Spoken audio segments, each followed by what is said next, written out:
Hi everybody, welcome to Greystone Carving Studio. My name is Henry and I'm here to show, what I'm going to do is demonstrate another chisel, a bull nose. Last week we were looking at, or last time we were looking at flat chisels, and I wanted to just show you a little bit more about flat chisels, just briefly. Flat chisels, generally speaking, are really good for making convex or flat surfaces. Concave surfaces are trickier. You can make a flat concave surface, so like you would have on a string course on a church or a building, but they're flat.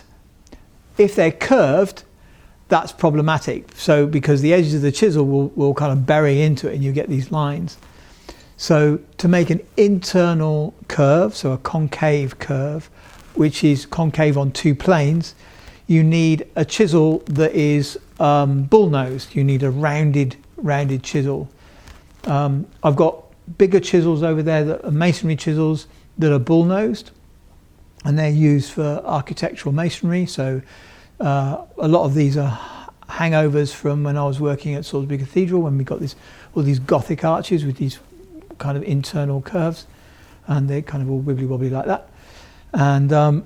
And then now what I have and what I'll show you here is some smaller bull noses, which we use on a weekly basis, and the students use them a lot because they're, with carving, you want to make these kind of scallop shapes as well, these internal curves. Saying that, and I've been talking about mallet-headed and hammer-headed chisels. So there's a mallet head. And there's a hammer-headed. There's a third end called a pneumatic chisel, and this fits in a slug, and instead of having a hammer you have a piston that vibrates backwards and forwards, and this is a little bull-nosed pneumatic ended chisel, which I rarely use the pneumatics for anymore. And this is for just getting into really small gaps and really small concave surfaces.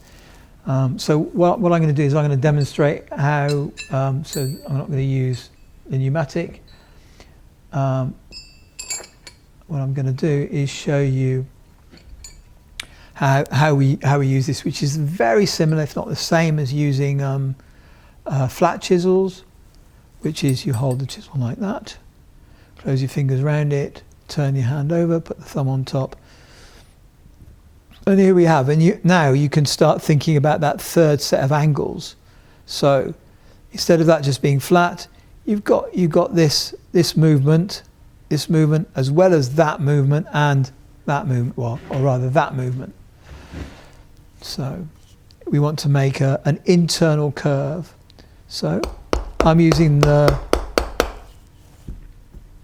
going to use this. I'm using so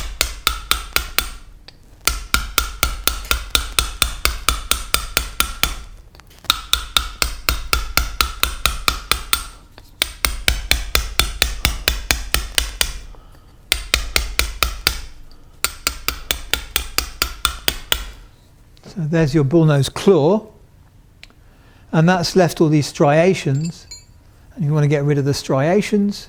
There's a bull nose. That's quite a steep bull nose, and these angles can be changed. These curves can be changed. I use it I either change it on the grinder, or I change it on the diamond pad. It's easier quicker on the grinder, and then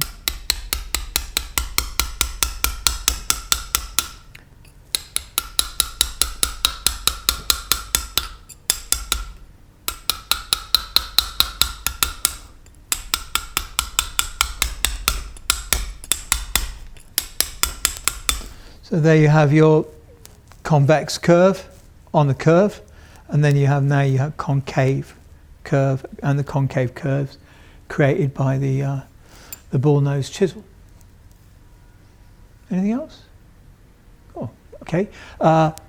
Like and subscribe. Or no, if you have any questions, please put them in the chat underneath, and I'll try and answer them as best I can. And there are links and things and like and subscribe and all that palaver.